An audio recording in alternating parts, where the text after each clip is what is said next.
A Carta de Tiago. Capítulo 1. Tiago, escravo de Deus e do Senhor Jesus Cristo, às 12 tribos que estão espalhadas. Saudações. Meus irmãos, considerem como motivo de verdadeira alegria o fato de enfrentarem diversas provações, visto que vocês sabem que a qualidade provada da sua fé produz perseverança. Mas deixem que a perseverança complete a sua obra, para que vocês sejam completos e sãos em todos os sentidos, sem lhes faltar nada. Portanto, se falta sabedoria a algum de vocês, que ele persista em pedi-la a Deus, pois ele dá a todos generosamente, sem censurar, e ela lhe será dada.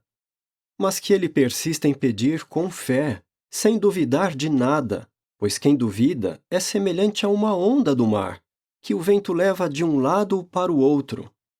De fato, essa pessoa não deve esperar receber algo de Jeová. Ela é indecisa, instável em todos os seus caminhos.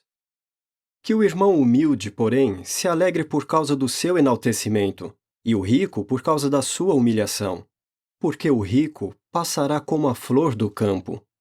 Pois o sol se levanta com o seu calor abrasador e faz a planta secar. Então sua flor cai e sua beleza desaparece. Assim também o rico desaparecerá em meio aos seus empreendimentos. Feliz aquele que continua a perseverar em provação, porque ao ser aprovado receberá a coroa da vida, que Jeová prometeu aos que continuam a amá-lo. Quando estiver sob provação, que ninguém diga, estou sendo provado por Deus. Pois com coisas más, Deus não pode ser provado, nem prova a ninguém. Mas cada um é provado ao ser atraído e seduzido pelo seu próprio desejo. Então o desejo, quando se torna fértil, dá à luz o pecado. E o pecado, quando consumado, produz a morte. Não se enganem, meus amados irmãos. Toda boa dádiva e todo presente perfeito vem de cima, desce do Pai das luzes celestes, o qual não muda como sombras inconstantes. Foi da sua vontade nos produzir por meio da palavra da verdade, para que fôssemos, de certa forma, primícias das suas criaturas. Tenham isto em mente, meus amados irmãos. Todos devem ser prontos para ouvir, mas devem demorar para falar e demorar para ficar irados, pois a ira do homem não produz a justiça de Deus. Portanto, abandonem toda imundície e todo vestígio de maldade, e aceitem com brandura a implantação da palavra que é capaz de salvar vocês. Contudo, tornem-se cumpridores da palavra, e não apenas ouvintes, enganando-se com raciocínios falsos. Porque, se alguém é ouvinte da palavra e não cumpridor, é semelhante a um homem que olha seu próprio rosto num espelho. Pois ele olha para si mesmo, vai embora e logo esquece como ele é. Mas aquele que examina com cuidado a lei perfeita que pertence à liberdade e continua nela, tornou-se não um ouvinte que facilmente se esquece, mas um cumpridor da obra, e ele será feliz no que faz. Se alguém acha que adora Deus, mas não domina a língua, ele está enganando o seu próprio coração, e a sua adoração é fútil. A forma de adoração que é pura e imaculada do ponto de vista de nosso Deus e Pai é esta: cuidar dos órfãos e das viúvas nas suas dificuldades e manter-se sem mancha do mundo. Capítulo 2. Meus irmãos, será que vocês estão se apegando à fé no nosso glorioso Senhor Jesus Cristo e ao mesmo tempo usando de favoritismo? Pois se um homem com anéis de ouro nos dedos e com roupa magnífica entra na sua reunião, mas entra também um pobre, com roupa imunda, será que vocês olham com favor para aquele que usa roupa magnífica e dizem, sente-se aqui, num lugar de honra, mas dizem ao pobre, fique de pé, ou sente-se ali no chão, ao lado do apoio para os meus pés? Se isso acontece, não é verdade que vocês fazem distinções de classe entre si e se tornaram juízes que tomam decisões perversas? Escutem, meus amados irmãos. Não é verdade que Deus escolheu os que são pobres aos olhos do mundo para serem ricos na fé e herdeiros do reino que ele prometeu aos que o amam? Mas vocês desonram o pobre. Não são os ricos que oprimem vocês e os arrastam perante os tribunais? Não são eles que blasfemam o nome honroso que vocês levam? Se vocês cumprem a lei régia, segundo a passagem das Escrituras, ame o seu próximo como a si mesmo, fazem muito bem. Mas se vocês continuam mostrando favoritismo, estão cometendo um pecado e são condenados pela lei como transgressores. Pois se alguém obedece a toda a lei, mas dá um passo em falso num só ponto, torna-se infrator da lei inteira. Pois aquele que disse, não cometa adultério, disse também, não assassine. Portanto, se você não comete adultério, mas assassina, torna-se transgressor da lei. Falem e comportem-se como pessoas que serão julgadas pela lei de um povo livre. Pois quem não pratica a misericórdia será julgado sem misericórdia. A misericórdia triunfa sobre o julgamento.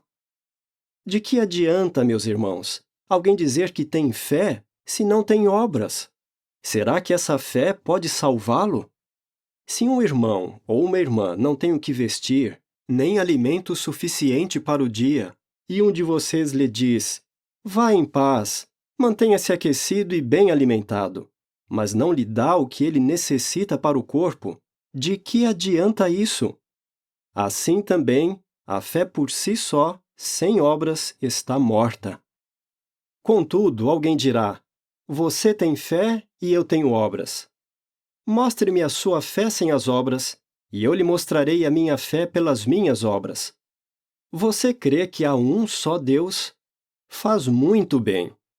Contudo, os demônios creem e estremecem. Mas quer ver, ó homem vão, como a fé sem obras é inútil? Não foi Abraão, nosso pai, declarado justo por obras, depois de ter oferecido Isaque, seu filho, no altar? Veja que a sua fé agiu junto com as suas obras, e que a sua fé se tornou perfeita pelas suas obras. E cumpriu-se a passagem das Escrituras que diz: Abraão depositou fé em Jeová, e isso lhe foi creditado como justiça, e ele veio a ser chamado amigo de Jeová. Vejam que o homem será declarado justo por obras, e não apenas pela fé. Da mesma maneira, não foi também Raabe, a prostituta, declarada justa por obras, depois de receber os mensageiros hospitaleiramente e de mandá-los embora por outro caminho?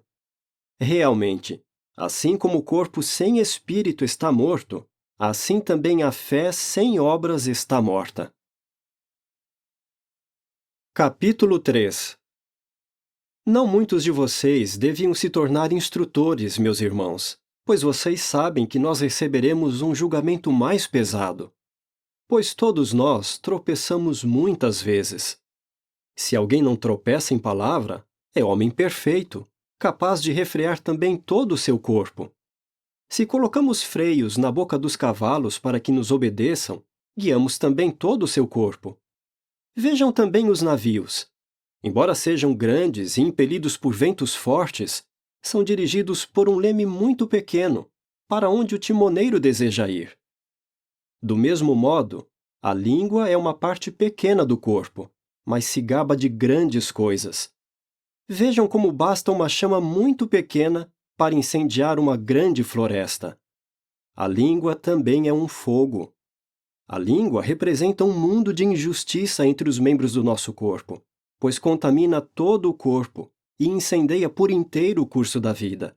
Suas chamas vêm da geena. Pois toda espécie de animais selvagens, de aves, de répteis e de animais marinhos pode ser domada, e tem sido domada pelos humanos. Mas nenhum humano pode domar a língua. Ela é indisciplinada e prejudicial, cheia de veneno mortífero. Com ela louvamos a Jeová, o Pai, e com ela amaldiçoamos homens que vieram a existir à semelhança de Deus. Da mesma boca saem bênçãos e maldições. Meus irmãos, não é correto que as coisas sejam assim. Será que uma fonte faz brotar pela mesma abertura água doce e água amarga? Meus irmãos, será que a figueira pode produzir azeitonas ou a videira figos? Assim também a fonte de água salgada não pode produzir água doce. Quem é sábio e entendido entre vocês? Que ele mostre, pela sua boa conduta, obras realizadas com a brandura que vem da sabedoria. Mas se vocês têm no coração ciúme amargo e rivalidade, não se gabem, não mintam contra a verdade. Essa não é a sabedoria que desce de cima. É terrena, animal, demoníaca. Porque onde houver ciúme e rivalidade, ali haverá também desordem e todo tipo de coisa ruim. Mas a sabedoria de cima é primeiramente pura, depois pacífica, razoável, pronta para obedecer, cheia de misericórdia e de bons frutos, imparcial, sem hipocrisia. Além disso, o fruto da justiça é semeado em condições pacíficas para os pacificadores. Capítulo 4. De onde vêm as guerras e as lutas entre vocês? Não vem dos seus desejos carnais, que travam um combate dentro de vocês? Vocês desejam, mas não têm. Continuam a assassinar e a cobiçar, mas não conseguem obter o que querem. Continuam a lutar e a guerrear. Vocês não têm porque não pedem. Quando pedem, não recebem, porque estão pedindo com o objetivo errado, para gastar nos seus desejos carnais. Adúlteras! Vocês não sabem que a amizade com o mundo é inimizade com Deus? Portanto, quem quer ser amigo do mundo, faz de si mesmo um inimigo de Deus. Ou vocês acham que é sem motivo que as Escrituras dizem: o Espírito que passou a morar em nós continua cheio de desejos invejosos? No entanto, a bondade imerecida que ele concede é maior. Por isso, as Escrituras dizem: Deus se opõe aos arrogantes, mas concede bondade imerecida aos humildes.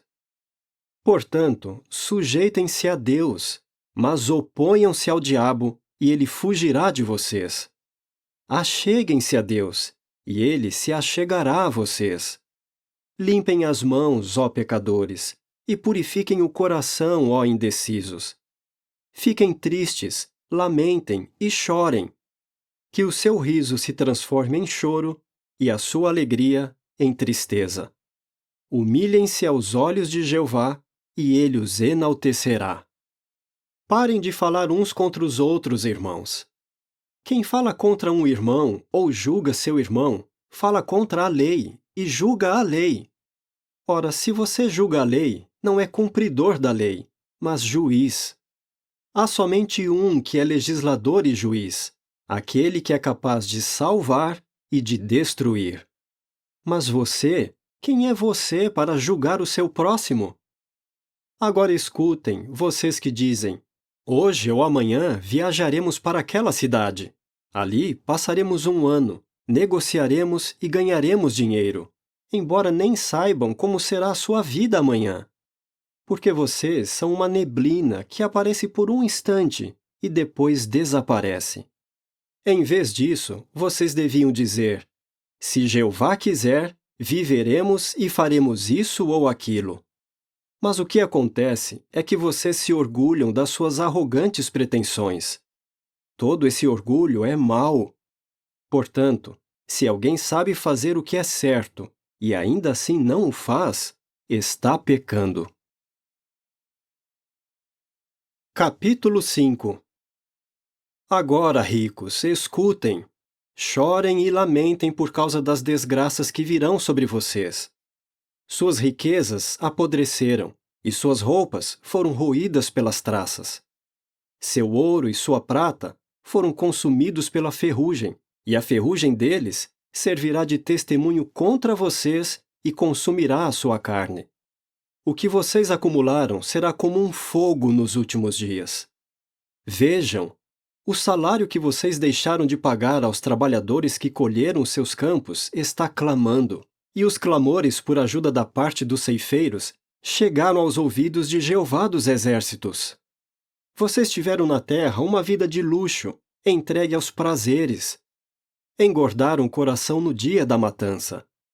Vocês condenaram, assassinaram o justo.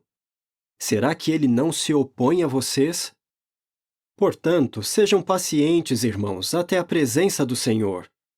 Vejam como o lavrador fica esperando o precioso fruto da terra, aguardando-o com paciência até chegarem as primeiras e as últimas chuvas. Vocês também exerçam paciência, fortaleçam o coração, porque a presença do Senhor se aproxima. Não resmunguem uns contra os outros, irmãos, para que não sejam julgados. Vejam, o juiz está às portas. Irmãos, no que se refere a suportar sofrimentos e a exercer paciência, tomem como modelo os profetas, que falaram em nome de Jeová. Vejam, consideramos felizes os que perseveraram. Vocês ouviram falar da perseverança de Jó e viram o resultado que Jeová proporcionou. Viram que Jeová tem grande compaixão e é misericordioso.